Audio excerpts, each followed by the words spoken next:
ගොඩක් අය මගෙන් අහලා තිබුණා ඔපෙලසන් සෆාය කියලා කියන්නේ මොකක්ද කියලා. දැනට වර්ල්ඩ් මාකට් එකේ සහ ලංකාවේ ලොකු ට්‍රෙන්ඩ් එකක් යනවා මේ ඔපෙලසන් සෆාය ගැන. එතකොට මේ ඔපෙලසන් සෆාය කියන්නේ මොකක්ද? ඒක කොහොමද අඳුරගන්නේ? සහ ඒකට තියෙන මාකට් වැලියු එක මොකක්ද? ඔන්න ඔය දේ ගැන කතා කරන්න තමයි මම අද බලාපොරොත්තු වෙන්නේ. එතකොට අපි සාමාන්‍යයෙන් අපි දන්නවා සෆාය වෙරයිටිස් ගත්තොත් අපේ ලංකාවේ වැඩිපුරම හම්බෙනවා බ්ලූ සෆාය, yellow සෆාය, pink සෆාය, පద్මරාග සෆාය. එතකොට මේකට අමතරව ලංකාවේ ගොඩක් හම් වෙන්නේ කොරන්ඩම් ෆැමිලි එකේ තියෙන ගෙවුඩ කියන වර්ගය. එතකොට ගෙවුඩ කියන එකත් අපිට කෝංගු පුෂ්පරාග එකක් නම් ඒක අපිට yellow සෆාය කරගන්න පුළුවන්. එහෙම නැත්නම් දෙගුණ ගලක් නම් ආපස්සට ඒක පින්ක් පැත්තට අරගෙන යන්න පුළුවන්. එහෙම නැත්නම් පර්පල් කලර් එකකට අරන් එන්න පුළුවන්. එහෙමත් නැත්නම් අපිට සාමාන්‍ය ඩීසල් ගෙවුඩ, මිල්කි ගෙවුඩ, සිල්කි ගෙවුඩ එකක් නම් ඒක අපිට අරන් එන්න පුළුවන් නිල් පාට. එහෙම නැත්නම් බ්ලූ සෆාය මට්ටමට. හැබැයි මීට අමතරව මේ ළඟකදී ලෝකේ ඇති වුණු පොඩි නව ප්‍රවණතාවයක් තියෙනවා මේ ඔපෙලසන් සෆාය ගැන. ඒතර ඉස්සර ලෝකෙ ගත්තොත් බ්ලූ සෆාය සහ රූබි වෙනුවෙන් ලොකු මාකට් වැලියු එකක් තිබුණේ. හැබැයි ඊට අමතරව ඔයාලා මේ දැන් ඉන්ටර්නැෂනල් ජෙම් ට්‍රේඩ් ෂෝස් වලට ගිහිල්ලා බැලුවොත් පෙනේවි අපි අර දකින්න සාම්ප්‍රදායික ජෙම්ස් වලට අමතරව දැන් එකිනෙකට වෙනස් වූ ජෙම්ස් වර්ග වෙනුවෙන් මාකට් එකක් හැදිලා තියෙනවා. එතකොට අපි සාම්ප්‍රදායික අපි වැලි ලොකු වටිනාකමක් තියෙන ජෙම්ස් වෙනුවට වෙන ආදේශක කියලා ආවට හැබැයි අර මුලින්ම තියෙන අර රූබි සෆාය සහ එමරල්ඩ් වෙනුවෙන් ලොකු වටිනාකමක් තියෙනවා. හැබැයි මේ ඒ වෙනුවට ආපු සමහර ආදේශක හෝ වෙනත් අපි උදාහරණ විදිහට ගත්තොත් අපි සමහර ටෝම්ලින් වර්ග පැරබයි ටෝම්ලින් කියලා ගත්තොත් උදාහරණයක් විදිහට එහෙම නැත්නම් ටැන්සනයිට් කියලා ගත්තොත් ඔන්න ඔය වගේ ඒවා මාකට් එකට ඇවිල්ලා තියෙනවා. එතකොට අර අපි අර කලින් කතා කරපු සෙමි ප්‍රෙෂස් සහ ප්‍රෙෂස් ජාතිගල් සහ විජාතිගල් කියන එකේ ඇත්තටම මාජින් එක වෙන් කරලා අඳුරගන්න බැරි මට්ටමකුත් තියෙනවා. දැනටමත් අපි සාමාන්‍ය මාකට් එකේ ඉන්න අය දන්නවා ඇතිනේ ස්පිනල්ස් වෙනුවෙන් හැදිච්ච මාකට් එක. ඒතර කලින් ස්පිනල්ස් සැලකුවේ අපි ජාතිගලක් විදියට නෙමෙයි. හැබැයි තාමත් දැන් ජාතිගලක් විදියට සලකන්නේ නැහැ. හැබැයි දැන් මිල අරගත්තොත් ඒකේ ප්‍රයිස් එක අරගත්තොත් සෙමි ප්‍රෙෂස් සහ ප්‍රෙෂස් අතරමැද වගේ වැලියු එකකට ඇවිල්ලා තියෙනවා ස්පිනල්ස් කියන එක.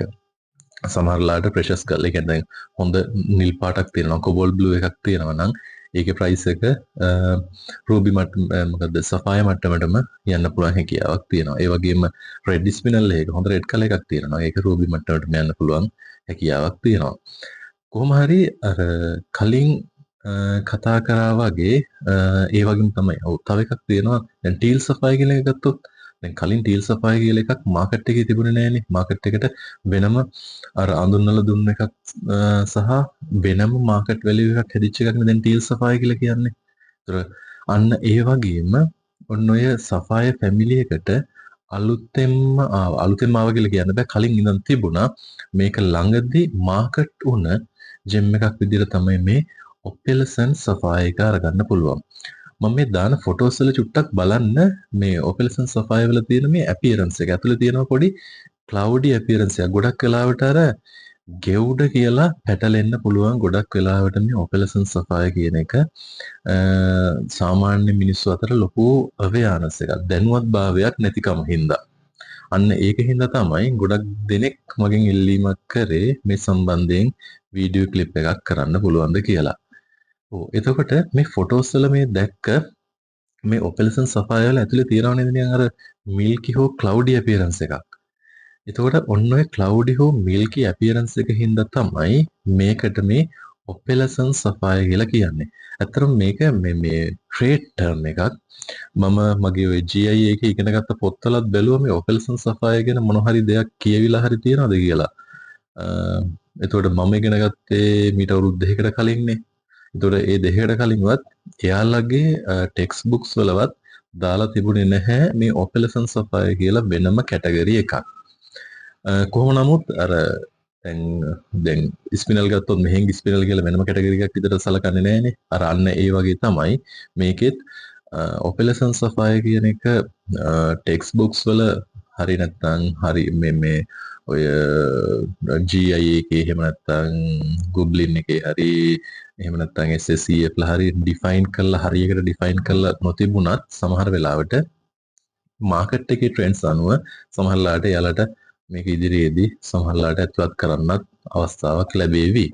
හරි කොහොම හරි මේ දේ වෙනුවෙන් මාකට් වැලියු එකක් තියෙනවා කියන එකත් අවබෝධයක් අරගන්න මේ ගැන ඉගෙන ගන්න කලින්. එතකොට සාමාන්‍යයෙන් මේ ඔපෙලසන් සෆාය නිල් පාට පැත්තට හුරු වෙන්නත් තියෙනවා රතු පාට පැත්තට හුරු වෙන්නත් තියෙනවා. එතකොට මේ මෙතන දාපු ෆොටෝස් වල බලන්න නිල් පාට පැත්තට ගියපු ඔපෙලසන් සෆායස් තියෙනවා රතු පාට පැත්තට ගියපු ඔපෙලසන් සෆායස් තියෙනවා. ඉතින් රතු පාට වඩා පින්ක් කලර් එකක් ඕනියන් අර පර්පලිෂ් කලර් එකට ගියපු කලර් එකක් තමයි තියෙන්නේ. මේකෙදිත් අර හැමතිස්සෙම අපි කියනවානේ වැඩිම වටිනාකම තියෙන රතු පාටට කියලා. අන්න මේකෙදිත් ඒ තීරෙම ඇප්ලයි කරන්න පුළුවන්. එතකොට රතු පාට ඔපෙලසන් සෆාය එකක් නම් ඒකට තරමක මිලක් තියෙනවා නිල් පාට ඔපෙලසන් සෆාය එකට සාපේක්ෂව. හැබැයි සමහර වෙලාවට දැන් මේකේ ප්‍රයිස් එක ඇහුවොත් සමහර අවස්ථාවලදී මම ඔය ඉන්ටර්නෙට් එකේ දැකලා තියෙනවා ඒක කෝන්ෆ්ලවර් බ්ලූ සෆාය මට්ටමකටම ගියපු ප්‍රයිසස් දාලා තිබුණ අවස්ථාවක්. ඒක ඒතකොට මාකට් එක මත ඩිපෙන්ඩ් වෙනවා. කොහොමුණත් මේ වගේ දෙයක් විකුණන්න කලින් ඉන්ටර්නෙට් එකේ පොඩ්ඩක් සර්ච් කරලා බලන්න ඔපෙලසන් සෆායර්ස් වල ප්‍රයිස් රේන්ජ් එක කොහොමද කියලා. එතකොට අර මම කලින් කිව්වා වගේ හීටඩ් කෝන්ෆ්ලවර් බ්ලූ වගේ ප්‍රයිස් එකකට ගිහිල්ලා වගේ තමයි තිබුණේ. කොහොමනොත් ඒක වෙනස් වෙන්න පුළුවන්. ඔයාලගේ අතේ තියෙනවා නම් දැනට එකක් හොඳම දේ තමයි ඉන්ටර්නෙට් එකේ චෙක් කරලා බලන්න ඔපෙලසන් සෆායර් වලට දැනට යන මාකට් ප්‍රයිස් එක මොකක්ද අන්න ඒකත් එක්ක මිලක් දෙන්න තීරණය කරන්න. හරි. එතකොට මේ ඔපෙලසන් සෆාය ඇති වෙන්නේ කොහොමද? ඔපෙලසන් සෆාය එකක් හැදෙන්නේ කොහොමද? මෙන්න මේක බැලුවොත් මේ ගලක් හොඳට කරකවලා බැලුවොත් මේක ඇතුලේ පොඩි දුමක් වගේ එකක් පේනවා. මෙන්න මේ දුමක් කියලා කියන්නේ පොඩි පාටිකල්ස් ටිකක් ෆයින් ලෙවල් එකේ පාටිකල්ස් ටිකක් මේක ඇතුලේ පිහිටලා තියෙනවා. මෙන්න මේ හින්දා ආලෝකයේ විසරණයක් අපි කියන්නේ ස්කැටර් ඔෆ් ලයිට් කියලා.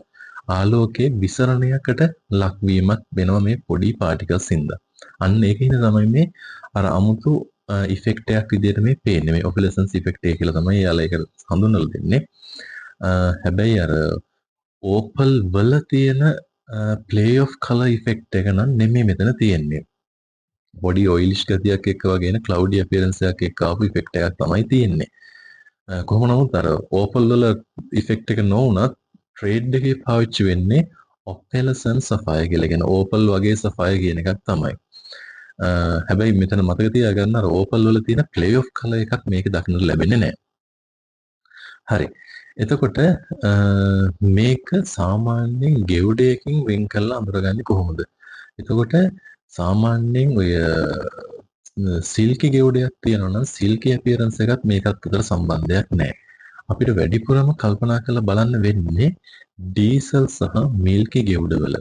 එතකොට හොඳම දේ තමයි මම මේ දාපු ෆොටෝස් එක්ක මේ ඔයාලලා අතේ තියෙනවා නම් ගෙවුඩ කෑල්ලක් අන්න එක කම්පෙයාර් කරලා බලන්න. සසඳලා බලන්න මේකේ තියෙන්නේ මේ ඔපෙලසන් සෆායර් කියන ඉෆෙක්ට් එකද ඒ පෙන්නන ආකාරයේ ඉෆෙක්ට් එකක්ද එහෙම නැත්නම් සාමාන්‍යයෙන් අපි එදිනෙදා දන්න ගෙවුඩ කෑල්ලක්මද කියලා. එතකොට මම කලින් කිව්වා වගේ මේක වැඩිපුරම අපිට බලන්න ඕන මිල්කි ගෙවුඩවල සහ ගොඩක් වෙලාවට යන් මිල්කි පැත්තට යන තික් මිල්කි එකක් නෙමෙයි යන් මිල්කි පැත්තට යන ගෙවුඩවල සහ ඩීසල් වල මීඩියම් ක්වොලිටි එකක්. ඒ කියන්නේ තික් ඩීසල් ක්වොලිටි එකක් නෙමෙයි. සමහරවිට යම් ඩීසල් ක්වොලිටි තියෙන්න පුළුවන්. මේක මීඩියම් ලෙවල් එකේ ඩීසල් ක්වොලිටි එක මේ වගේ ඉෆෙක්ට් එකක් දක්නට ලැබෙන්න පුළුවන්. එතකොට ඩීසල් ගෙවුඩයක් හෝ මිල්කි ගෙවුඩයක් හීට් කරනවට වඩා ඊට වඩා මේක නැචරල් ගලක් විදියට මේක කට් ඇන්ඩ් පොලිෂ් කරලා දෙන එකේ වටිනාකමක් තියෙනවා. ඒතර මේ ඔපෙලසන් සෆායර් මේ කැබෂන් කට් එක විතරක් නෙමෙයි කරන්නේ කට් ඇන්ඩ් පොලිෂ්. දැන් දකු ෆොටෝස් වල දකින්න ලැබෙන්නේ නැතිනේ. ඔය ගොඩක් අය මගෙන් ඊළඟට අහපු ප්‍රශ්න තමයි ඒක. ඒ කියන්නේ ඔපෙලසන් සෆායර් එකක් දැක්කොත් ඒක කැබෂන් කට් එකක්ද කරන්න ඕන. නෑ. ඔයාලට කැමති කට්ටයකට මේකෙදී යන්න පුළුවන්. ඒ කියන්නේ ෆැසටඩ් ජෙම් එකක් විදියට හෝ කැබෂන් කට්ටයකට මේක යන්න පුළුවන්. එහෙම කිසිම ප්‍රශ්නයක් නැහැ. මාකට් එකේ කැබෂන් සහ අපි කියන ෆැසටඩ් ජෙම්ස් දෙකටම මාකට් වැලියු එකක් තියෙනවා. ඒක හින්දා ඊළඟ පාර ඔපෙලසන් සෆා එකක් විදියට අඳුනගන්න පුළුවන් ගෙවුඩයක් දැක්කොත් වඩාත්ම හොඳයි ඒක ඔපෙලසන් සෆා එකක් විදියට විකුණ ගන්න උත්සාහයක් දරන එක. මොකද දැනට ලෝකේ ට්‍රෙන්ඩ් එක තියෙන්නේ නැචරල් ගලකට ලොකු වටිනාකමක් දෙන්න හීටන් ගල් වලට සාපේක්ෂව. ඒ කියන්නේ දැන් අර ට්‍රීට්මන්ට් ටෙක්නික්ස් සෑහෙන අලුත් වෙලා තියෙනවා, ලොකු ට්‍රීට්මන්ට් ටෙක්නික්ස් තියෙනවා. ඒක හින්දා බ්ලූ සෆා එකක් අරන් ආවොත් එයාලා හීටර් කිව්වට පස්සේ සමහර මිනිස්සුන්ට අවබෝධයක් තියෙන එක ඩිෆියුස් කරලා. එහෙම නැත්නම් ඉරඩියේට් කරලා. අන්න ඒ වගේ කෘත්‍රිම විදියට පාට මේක අරගෙන තියෙනවා කියන අයිඩියා එකක් තමයි මිනිස්සුන්ට තියෙන්නේ. ඒක අර නැචරලිම අර උෂ්ණත්වය සහ එන්වයරන්මන්ට් එක කියන්නේ ෆර්නස් එක ඇතුලේ එන්වයරන්මන්ට් එකේ කන්ඩිෂන් එක වෙනස් කරලා මේක නැචරලිම මේ කලයක ඇතුලේ තියෙන කලයක අර මේ හදලා අරගත්ත කියන අවබෝධයක් නෙමෙයි මිනිස්සුන්ට තියෙන්නේ. මේක කෘත්‍රිමව පාට අරගත්ත කියන අවබෝධයක් තමයි හීට් ට්‍රීටඩ් කියලා හෝ නැත්නම් හීටඩ් කියලා කිව්වට පස්සේ මාකට් එකේ මිනිස්සුන්ට අවබෝධයක් තියෙන්නේ. අන්න ඒක හින්දා අර නැචරල් ගල් වලට මාකට් එක තියෙන නිසාම වඩා හොඳයි මේ ඔපෙලසන් සපා එකක් විදියට පේන ගලක් නැචරලි ඒ විදියටම විකුණ ගන්න උත්සාහ කරන එක අපි හීට් ට්‍රීට්මන්ට් එකකට යන්නේ නැතුව.